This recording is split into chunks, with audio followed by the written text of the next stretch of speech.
வணக்கம். அஞ்ஞான கிறுக்கன்ல 230வது ஒரு தொகுதி இது. அதாவது அ பல வீடியோக்களுக்கு முன்னாடி ஒரு வீடியோ தொகுப்பு நான் ஒன்று போட்டிருந்தேன். அதாவது கடற்கரை ஓரமாக போன அந்த குரங்கு வந்து எதேச்சையா தண்ணீரில் குளிக்கக்கூடிய ஒரு நிலைமை ஏற்பட்டது.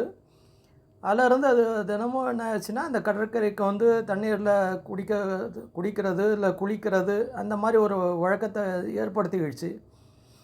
இந்த ஒரு குரங்கனால் அந்த தீவில் இருக்கிற மற்ற குரங்குகளும் இது வந்து அதுவும் இந்த மாதிரி கடற்கரை வர்றது, குளிக்கிறது, இப்படிப்பட்ட ஒரு நிகழ்ச்சி வந்து நடந்துக்கிட்டு இருந்தது.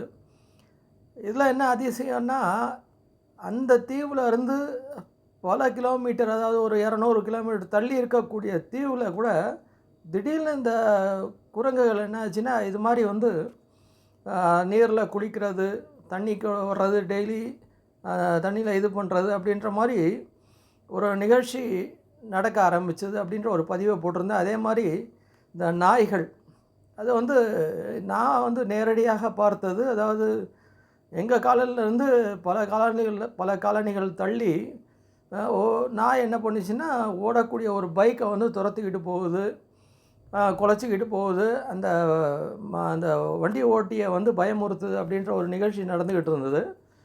அதே மாதிரி கொஞ்சம் கொஞ்சமாக பக்கத்து காலனி, எங்கள் காலனி, அப்புறம் இந்த பக்கத்தில் இருக்கக்கூடிய காலனி அப்படின்னு இது ஒரு தொடர்கதை. இந்த நாய்கள் வந்து அந்த பைக்காரனை விரட்டுறது, அப்புறம் வந்து குலைக்கிறது, இப்படின்றது அது வந்து ஒரு பரவலாக வந்து ஒரு பரவியது. இது ஏன் நான் சொல்ல வரேன்னா, சமீபத்தில் வந்து இந்த ஒரு மாடு முட்டக்கூடிய ஒரு நிகழ்வு, அதாவது வந்து பெண்களை மாடு முட்டுறது. இப்போ ரீசெண்டாக ஒரு 2 நாளைக்கு முன்னாடி கூட ஒரு எருமை வந்து ஒரு பெண்ணை வந்து முட்டி தள்ளி தரன்னு இழுத்துக்கிட்டு போய் பலவித இன்ஜுரிஸ் நடந்தது அப்படின்ற மாதிரி ஒரு நிகழ்ச்சி நடந்தது. அதே மாதிரி இந்த மாடு முட்டக்கூடிய சம்பவங்கள் சென்னையில் வந்து தொடர்ந்து நடந்துக்கிட்டு இருக்குது. அதே மாதிரி இந்த நாய் அந்த சிறுமியை கடித்து மிக ஆபத்தான நிலையில் வந்து அவளை கொண்டு போய் அட்மிட் பண்ணி அப்படின்ற நிகழ்ச்சியெல்லாம் நம்ம பார்த்துக்கிட்டு இருக்கோம். இதை ஏன் நான் சொல்ல வரேன்னா, எப்படி வந்து அந்த ஒரு குரங்கு தண்ணியில் இறங்கி குளித்து,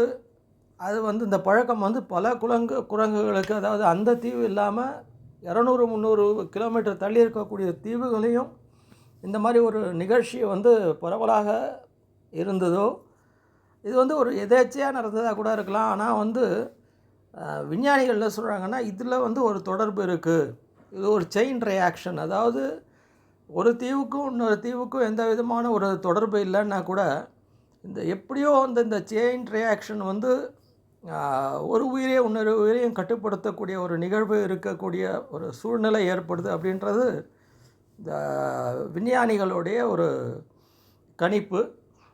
அதாவது வந்து இதை வந்து நம்ம சரியாக ப்ரூவ் பண்ண முடியலன்னா கூட, இந்த ஒரு தொடர் நிகழ்ச்சிகளை பார்க்கும்போது இந்த மாதிரி ஒரு சம்பவம் என்னை நினைவுக்கு வருது. அதாவது ஒரு நாய் கடித்தால் அது வந்து ஒரு எதாச்சியாக எடுத்துக்கலாம். பட் தொடர்ந்து நேற்று கூட வந்து ஒரு நாயை வந்து சிறுமி கடித்ததாக வந்து பேப்பரில் ஒரு நியூஸ் வந்தது.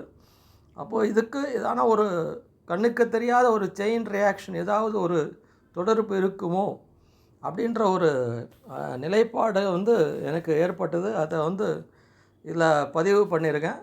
மீண்டும் ஒரு அடுத்த பதிவில் உங்களை சந்திக்கிறேன். நன்றி, வணக்கம்.